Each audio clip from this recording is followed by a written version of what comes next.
Nous sommes place des Baladins. Tout le monde ici, enfin tout le monde, non, une partie fait partie du conseil citoyen et après on a déjà la population, mais on en attend beaucoup plus pour faire un diagnostic en marchant sur le quartier.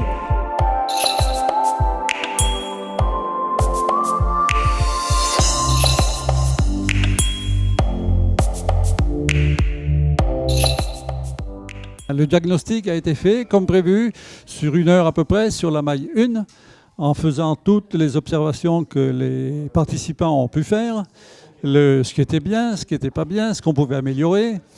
Et des photos ont été prises. Ces photos étaient géolocalisées.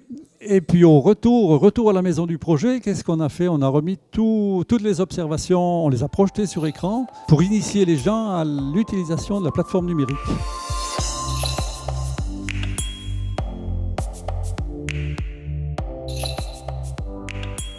On fait des constats et on espère qu'avec ces constats, quand on va les transmettre aux services compétents pour les résoudre, on attend une amélioration du cadre de vie. Mais l'amélioration du cadre de vie ne viendra au départ que par les habitants. On peut mettre tout ce qu'on veut. Si les habitants continuent à participer aux incivilités, aux encombrants au sol, au stationnement, on peut mettre tous les services qu'on veut, on n'arrivera pas à faire vivre le quartier sereinement. Nous venons de finir la cartographie du quartier, de l'accessibilité. Bon, personnellement, je suis en première ligne au niveau accessibilité, étant donné que je suis en fauteuil. Et il y a beaucoup de travail encore à faire, malgré qu'il y a eu du mieux, mais c'est pas encore ça.